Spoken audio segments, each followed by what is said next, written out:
Hallo, Hallöchen, hallo, Hallöchen.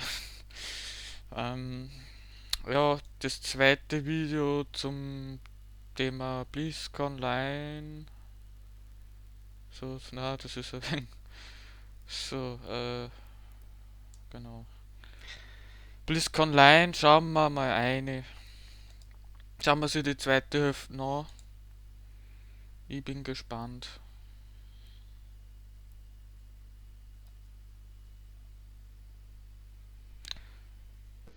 That will be a thing and that will be a competitive activity. And that was one of those Vollbild. areas where the gameplay and the need for matchmaking was the top priority and had to be. And so in an ideal world, all of these priorities would coexist. But at the end of the day, an MMO like World of Warcraft is about being able to play with your friends, being able to play where you want to be. And arguably, there's greater strength in the faction identity if you feel like you can truly choose the faction that you identify with, that you feel like most a part of, and not have to sacrifice that because, you need to be with your group or you want to join a higher rated guild. I mean, I have coworkers who are lifelong Alliance players who now play Horde, who really wish they could be Alliance, and they're doing it for guild reasons. And I know there are tens of thousands, maybe more, in that exact same boat around the world. We'd love to do something for them. There's plenty in our guild that are in that boat, and I wish them well to stay with us. Let's stay with you for a second, and let's get into some anima. Reminar from the Ministry of Pain Guild asked this important question: will our Bin amount gespannt, of wann er anima mal be redet, increased later? der Is it Dings, possible for each of the Covenant Sanctums der Ort, upgrades to be Art. unlocked account-wide? There's a lot of collectibles across all Covenants, and to get them all would be a Ich will jetzt gargantuan nichts feat at falsch this sagen. point. Well, so we have been tuning the anima economy since Shadowlands released. We recently hotfixed anima drops from Kommt gar raids and nicht zum dungeons. Wort. We will be looking to add some new sources of anima going ahead in Chains of Domination as there's new world content and as the story advances to make that make sense. And we're overall looking at the costs. That said, the cosmetics themselves are generally account wide, as cosmetics tend to be, and the anima system itself is a progression that is designed to span the bulk of Shadowlands. We have some new rewards and some new cosmetics to earn and goals to chase coming in Chains of Domination, but it's not like you're going to feel like you're falling farther and farther behind over the course of the expansion. We want people to feel like they can close in on those goals and reach a point where they have everything they want from the Venthyr Covenant, from the Curian Covenant, and can turn their attention to alts. If it feels like we're hearing feedback and we're looking at our data, if that progression isn't happening at a rate that feels satisfying, we absolutely will make adjustments. All right, we're going to throw a question out here from Becest, who asked a question about Sire Denathrius. As we know, he is an eternal one, and Sire Denathrius is imprisoned by us after Castle Nathria. What will he do? Will we see him again, or is he forever trapped in that sword of his?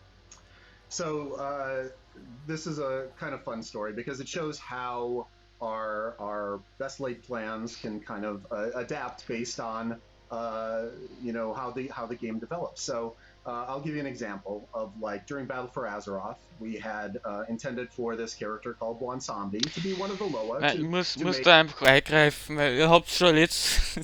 Ich finde das so witzig, der hat das Ding. Also, ja, ich meine, dass der Dings, der Administrator von Anführungszeichen der Instanz äh, über Mikro redet, das verstehe, das hebt ein wenig aus, das Ganze. Das sagt nur an dicken mehr, dass er das moderiert. Ja, verstehe schon, das kann ich nachvollziehen, bei wieso, warum. Jetzt gerade wird ja über die Lore gesprochen. Ja, weiter geht's. Kind of he was going to be there, but it was no big deal. There's a bunch of Loa in there. But once we heard the great Alex Desert give his performance as Bwansambi, we were like, oh man, this character's awesome. We need more of this character. And so then we were like, yeah, we could do this with him. We could do this with him. And of course, we carried him into Shadowlands, and he's got this whole dungeon, the other side, that tells more of a story because we love him so much. And so, as we're planning our heroes and our villains for Shadowlands, we're like, yeah, Sire Denathrius, he'll be this boss in the Castle Nathri raid, and you'll kill him, and cool, blah, blah, blah. And then we heard the actor Ray Chase give this performance, and from the very beginning, when we first heard like his performance in the Revendreth animatic, we were just like, well, this guy's awesome. We love Sire Denathrius. And I think probably at some point along the way, as we're getting more VOs coming in, we're having sessions and we're loving them, I probably went to... Da wird, glaube ich, also ganz sicher über den Schreckenslord geredet, ja. Ganz sicher. Morgan Bay, one of our lead designers who oversees encounters, I'm like, you know what? I kind of want to leave Sire Denathrius alive at the end of this because he's just too good. And I'm sure that we will find some other route for him to take in the future. And so... I'm really glad to hear that. Yeah. I'm glad to hear that, but also I love that Wamsambi got similar treatment. That was such a treat to run into him in this expansion and go through that bit that I went through during the leveling process. I just thought, well, it's good to see him again. I hope he never goes anywhere. So, all right, good news. Vielleicht hat das auch irgendwelche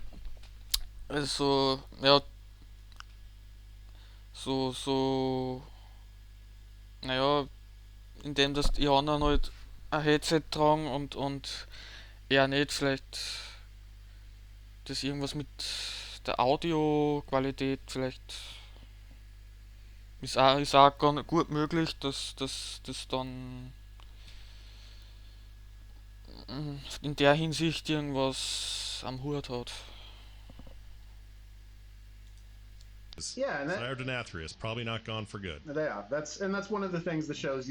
Again, we watch fan feedback too to see what the community is responding to, who these characters are that they really gravitate to, and like the memes for Sire Denathrius, of course, are profound and many. So I won't give any spoilers, but he is in that sword. And there may just be allies of his that would be interested in liberating that sword from the Naru's grasp. But we'll just have to see what happens. Have to wait and see. Well, all right, we've got a great question here from Ultravarius from the Guardians of Fate Guild. This is for Eli. When will we see more heritage armor? There are a few races who are still missing theirs. What's the deal with that? Yeah, the heritage armors are awesome. As each one of them was, released into the game, I think we got more and more excited for not only the response, but just how much they enhanced the feel of the races in the game, and really, really did grasp the fantasy that we had set forward for those races over the years. So certainly we're working on the additional missing ones, and they will be released over time in near future content updates and some others that are a little bit further off. But yeah, they're definitely coming. We're really excited to share them with you. That's great. They won't be missing forever. They're Ultravarius, however you say your name. Hey, we got one here for John again. This is from Prickle Pants from the Zul'jin realm. Fantastic name. John, he asks you this, John. Do you have any plans to bring the auction house back to the mobile app? Well, not as you know it, per se.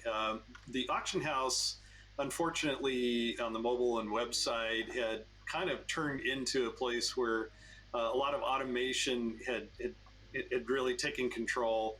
And so when we revamped the mobile app, we used as an opportunity to let's get rid of the mobile auction house. Let's revamp the auction house in the game itself to make it, more fun, more accessible. It's really about players being able to trade with each other, to make crafted things for each other, and not necessarily for the accumulation of gold by automated systems.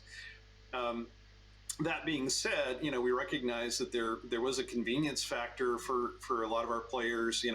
I myself, back in the days when we used to drive to work or whatever, if I knew in my commute I had to be on a tight timeline to get to my raid, it was kind of convenient to be able to buy up whatever potions or food that I needed, and then get in the car and head home and be ready to go. So I think the things that are important for people to have and be able to trade, we're going to consider putting that in some form. so they'll be able to do that. But you won't see a wholesale return of all things in the auction house to the mobile side.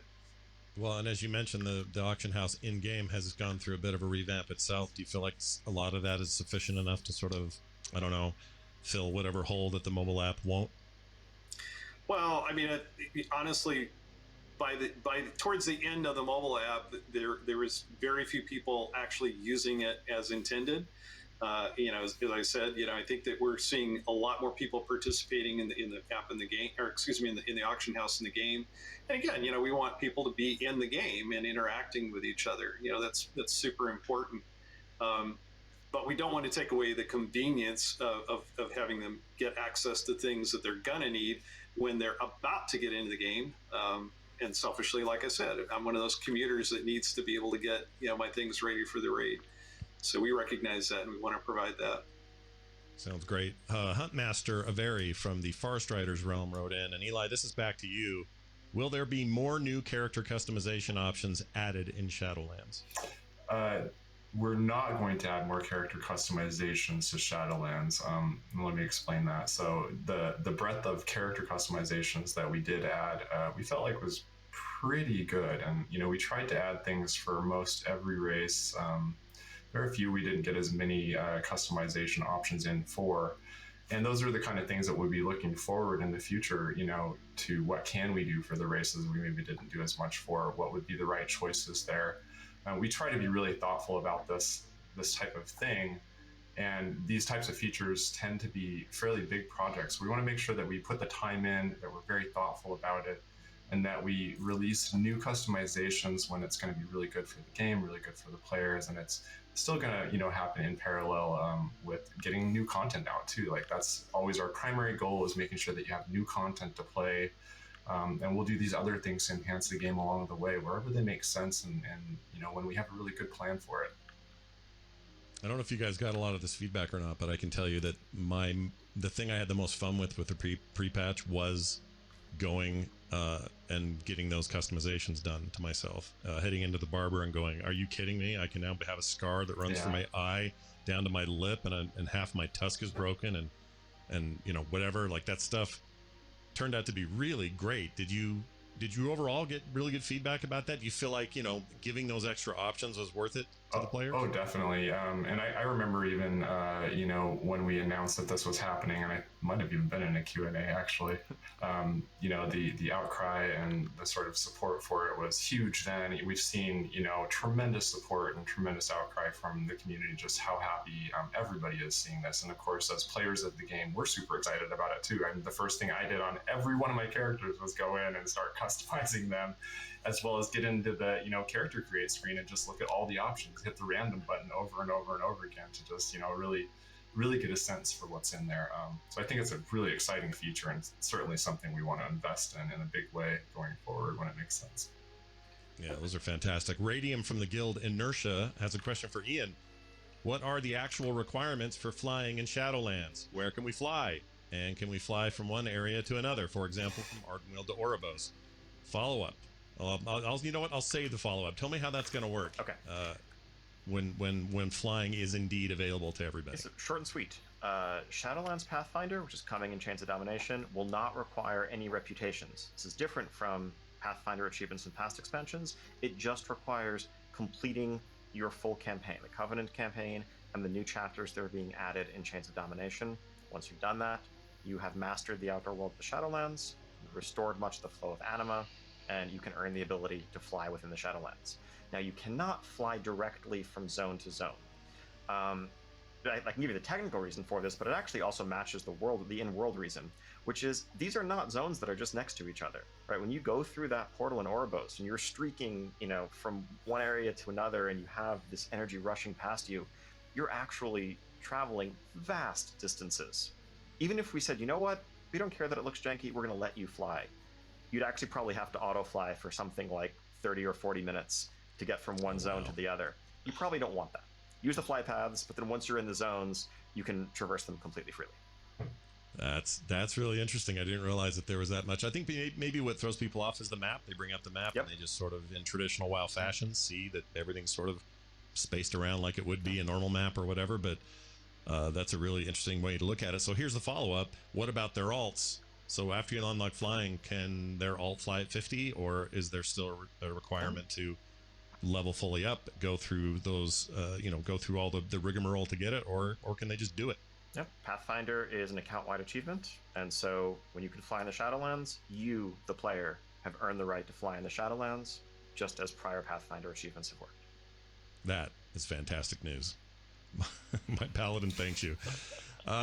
Let's move over to Brian. We got a question from others from the Quiddy Viddy Guild, who says, in the Burning Crusade Classic, will there be the possibility of class tuning? Says that would make it notably different than in 2007. That's a great question, and in general the answer is broadly no. We want to kind of keep the authentic behavior that was in the final patch of Burning Crusade the same way we did with Classic. We believe that's the most tuned and correct version of Classic that had the most time, or excuse me, of Classic Burning Crusade, that had the most time for the designers to get things balanced right. And so that's what we're going to ship with at launch and keep it throughout. That said, I do have a slight caveat for anybody who hasn't heard it in any of our other interviews. We do want to try to adjust things like faction imbalance. We know that when they were adding Alliance Alliance Shaman and Horde Paladins, the intent was to try to make the factions a level playing field, like give both classes, all the classes to both factions, and we want to make sure that kind of design intent is honored. And so we realize that when we look back with the benefit of our years of experience now, we can see that Seal of Blood is actually significantly better than Seal of Vengeance, and we don't want that to be a reason for people to suddenly flock off to the Horde. Kind of like alluding to Ian's answer earlier, this is the same kind of issue that we have here. And so what we want to do is give the Alliance a Seal of the Martyr at level 70. So they'll unlock Seal of Vengeance at level 64 and Seal of the Martyr at level 70, and the Horde will unlock Seal of Blood at level 64 and Seal of Vengeance at level 70. But beyond that, we aren't doing anything major.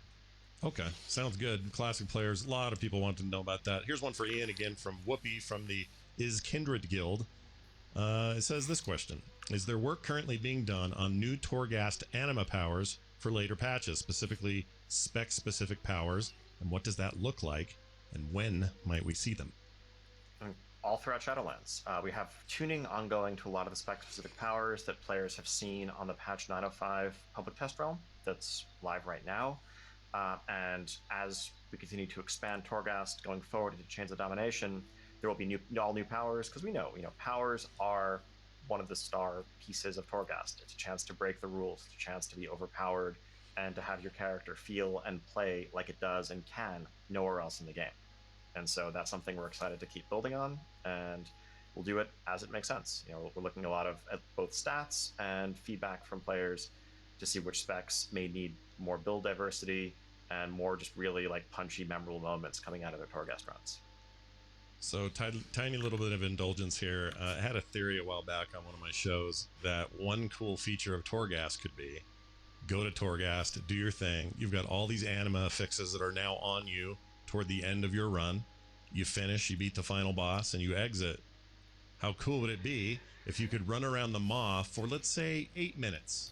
Not very long, just a little counter up in there like a buff, where you retain all your anima powers in the maw for that brief amount of time. So you've got your, I don't know, your all the extra stuff that happens to every character in every class. Is that anything you guys would ever consider? Has that ever come across your minds or been on a whiteboard anywhere? I can see Rextroy over there just drooling right now. Like, don't let that guy get his hold of any of this, or all of our raid bosses will fall over in 2 seconds. There are a lot of rules that we break in actually how we build those powers for Torghast that make it challenging to let them work in the outdoor world. Also, war mode players might have a thing or two to say about that, but I think let's keep the overpoweredness in Torghast. And yeah, there are also profound fantasy reasons why the condensed anima powers fade the moment you exit the domain of the jailer that I'm sure Steve could elaborate on at great length, but we also want to leave time for other people to ask their questions. That's true. All right, Caro, in fact, Steve, we're going to throw you this one. Caro from the Blade Fist realm had this question.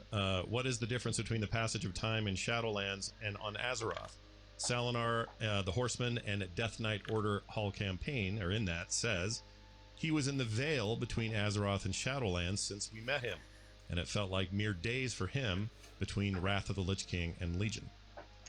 Yeah, there's a number of different characters you meet and interact with through the course of Shadowlands, for whom time doesn't seem to have very much meaning. And in fact, like the Rune Carver, you go talk to the Rune Carver, when you meet him, he has a line that time is not a construct of death. And that's true.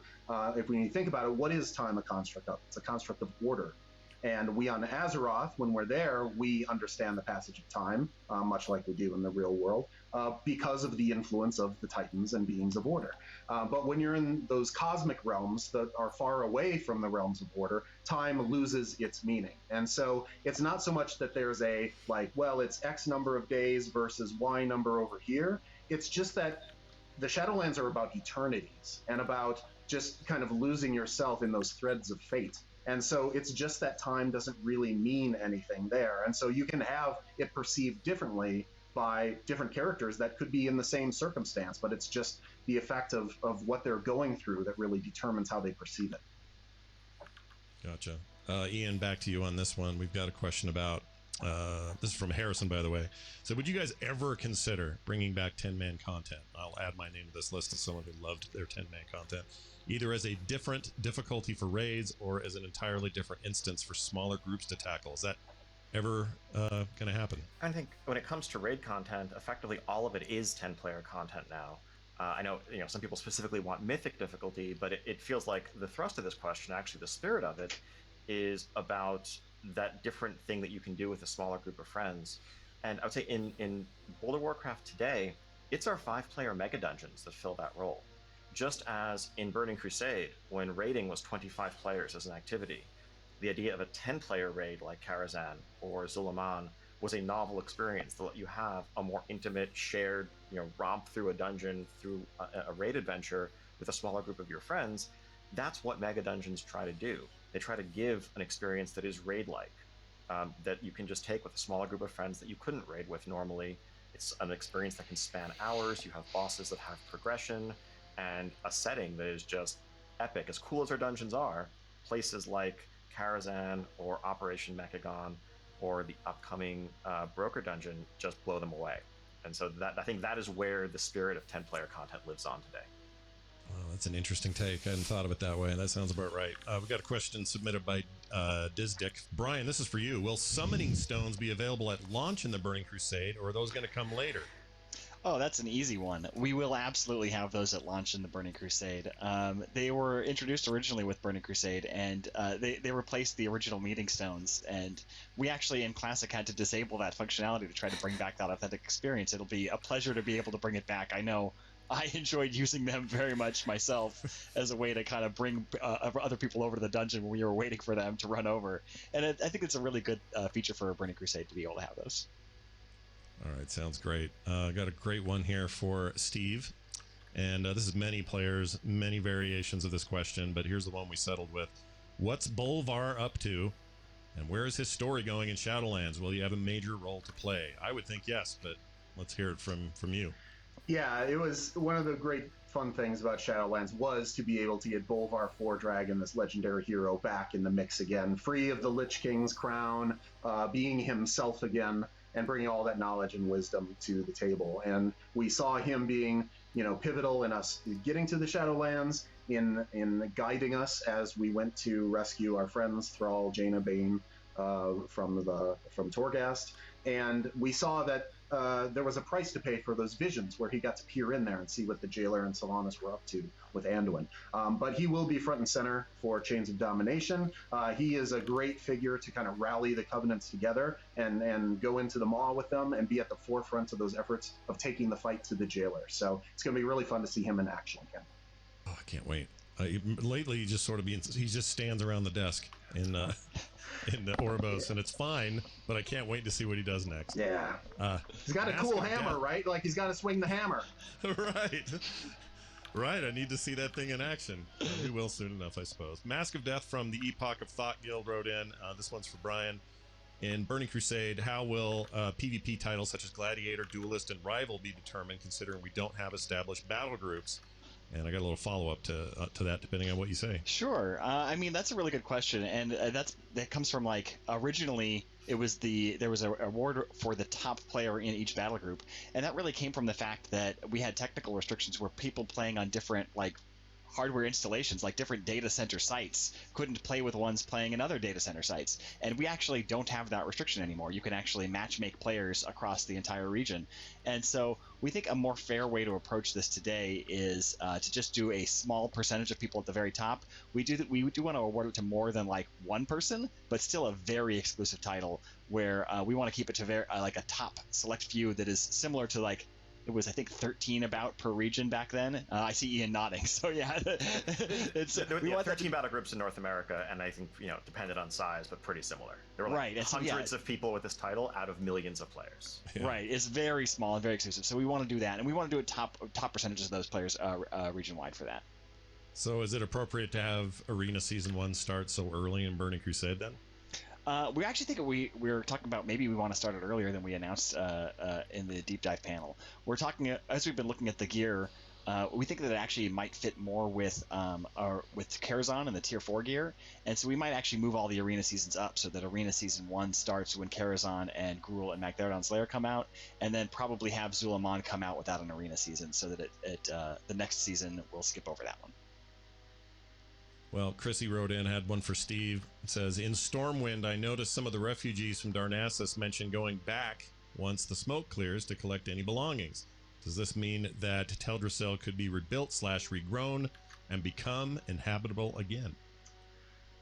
So the devastation to Teldrassil was pretty definitive, and there were a lot of lives lost there. And that's not something that we want to just reverse on a whim. But what I will say is that the story of what the Night Elves went through, of those souls that died there, that as we have found out, if you play the Ardenweald campaign, you'll know that they funneled into the Maw. Their story is not yet done. And certainly a figure who is bound up in that story is Tyrande Whisperwind. And she is very much on the path of trying to find out the future of her people, even as she's dealing with that thirst for revenge against Sylvanas and dealing with the Night Warrior powers that are growing to consume her. So that's definitely a story that we'll be talking about as we go into Chains of Domination and beyond. Yeah, she seemed pretty ticked. So I suspect we're not done. Good reason, yep. Yep. Oh, yeah. Holly, here's one for you.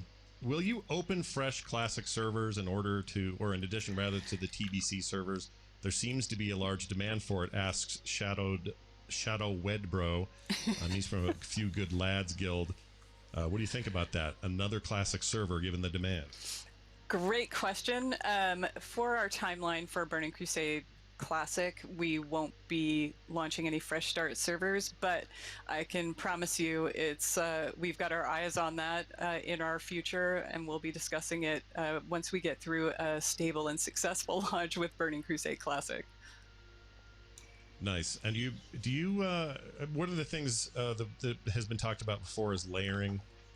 Do you guys still have many concerns about players' reaction to layering, and they want this authentic experience that existed when the game first launched, and by the time TBC rolled around, there were better ways to deal with things anyway, so not so much of an issue? But are you worried at all about that still? I mean, I know it's an issue for some players. Is that an issue for you guys? Honestly, our focus is on whoever wants to play should be able to play. We would rather have layers on for a short period of time if necessary, so that everyone can get in and play, and that's always going to be our focus. Serve as many players as we can who want to play.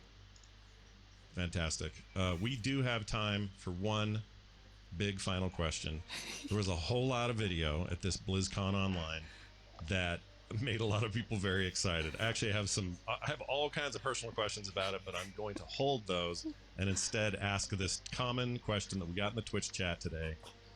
How do you get the Wandering Ancient mount? John, you want to handle this one? Oh, you bet. That's a great one. So, little background. Last year, when we were finishing up Shadowlands, our art team really, they were ahead of schedule, or at least they were on schedule. And we decided, it would be awesome to give a gift back to all of our players and build them out for them. And And so the art team put together some cool ideas. They brainstormed on things they wanted, and we literally put it to a vote, and we let our community decide what would they like for us to make for them. And the winner was the Wandering Ancient. And so the requirement to get the Wandering Ancient really is you got to have Shadowlands. And we will have the Wandering Ancient in the 905 patch update. And that will be next month. I won't tell you the exact date because, but you can probably guess, and you'll be pretty close. But we want to make sure that the patch is ready before we put it out. But we're really excited that you'll be able to ride that around. It is a really awesome mount. And if you have a question, I want to be able to answer that. But before, since you said this is the final question, I just want to thank you, Scott, for being our host, being a familiar face, supporting our community and us. You do such a great job. So thank you for agreeing to do this for us. Oh, well, thank you. It's absolutely my pleasure. In fact, since we're being so nice to each other, I really liked your introduction for the WoW stuff. But also, my last question for you is a tack on to the Wandering Ancient. Can you confirm or deny that there's a little worm on top that actually controls this millennium-old treant who would probably not want somebody sitting on them anytime they felt like it? Don't tell the story about the worm. You can't talk about the worm, John. I told you, do not talk about the worm.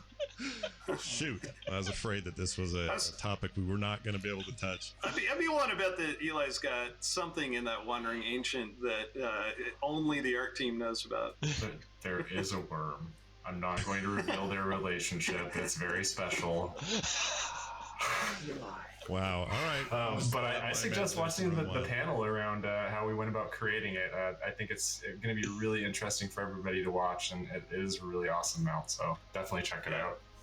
And will you hear the actor that we have voicing the worm? Yeah, one of the best. Well, just like the worm, it has to leave sometime, and we do too. But I do want to say a gigantic thank you to everybody on this panel. You guys were awesome this year, and such a strange year to be able to still get together and ask the questions and talk about the game in this way is just it's a great experience for me. I know that for sure, and I know a lot of people listening really appreciate it as well. So thank you guys for your time and for sharing your answers with the community. And moreover, huge thanks to the community. You guys don't have a Q&A without your questions. There's no A without the Q. So thank you for submitting those and for being a part of this each and every time that it happens. So that's going to do it for us. Thank you all for watching the Q&A. Hope you really enjoy the rest of the Saturday's content. And go play WoW. Play a Demon Hunter. He's really good in zones that you don't like playing with other classes.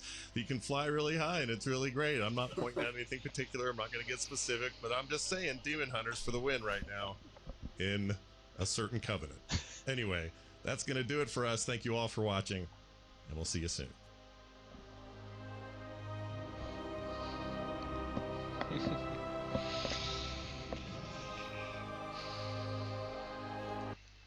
Ja. Ziemlich interessant, das Ganze. Also, ja, Zitat,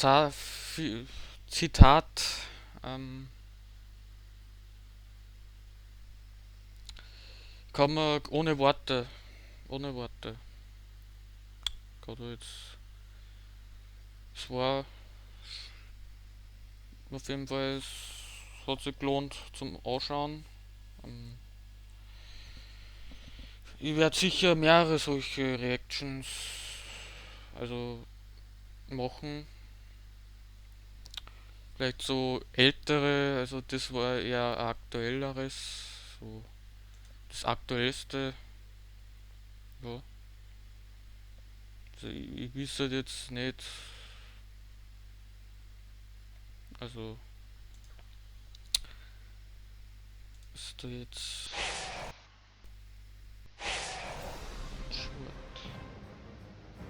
Sargeras believed the only way to spare the universe from the Void Lords was to purge it of all life. The fallen Titan and his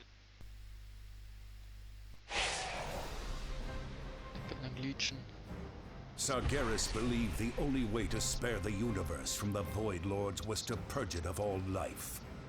the fallen Titan and his army set forth upon their first planet, extinguishing entire species without mercy. As news of the devastation spread, Sargeras was confronted by his former student, Agramar.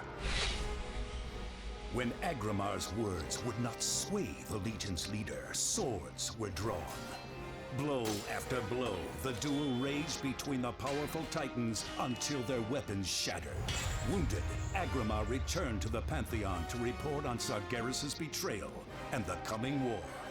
As the Pantheon prepared to fight back, the other Titans pleaded with Sargeras to stand down. Sargeras refused, attacked Agramar, and charged his demons forward. The Burning Legion's might was unmatched, and it consumed the Pantheon in an apocalyptic fellstorm. Furthering his ambition, the victorious Sargeras visited 3 leaders of the Eridar, promising them power and knowledge in exchange for loyalty. Archimonde and Kil'jaeden joined the Legion. The third, Velen, saw the horrors ahead and fled with his people, who would become known as the Draenei. Sargeras and the Burning Legion made chase, hunting down the exiles and setting their sights on Azeroth.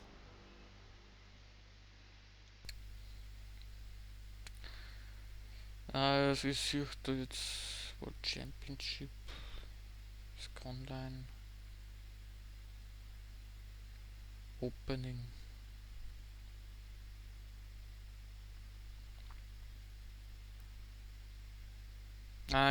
Ich glaube, das ist ziemlich aktuell, also da gibt es jetzt nichts Aktuelleres.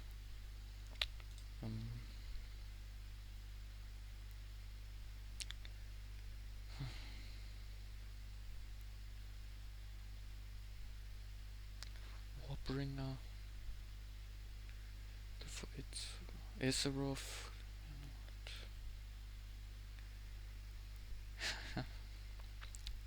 Recap, Cinematics,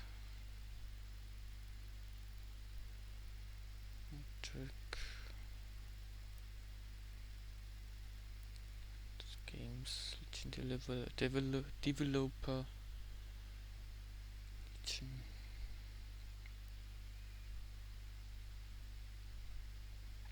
classic with creator.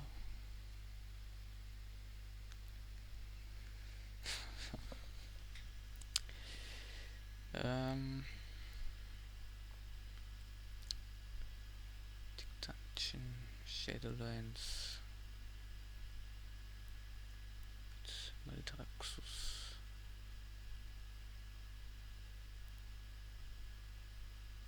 Championship.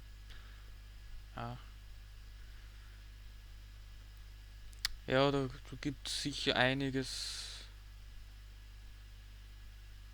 nur zum Reacten. Ja, auf jeden Fall schöne Reaction-Video und ja, bis zum nächsten Mal. Ciao.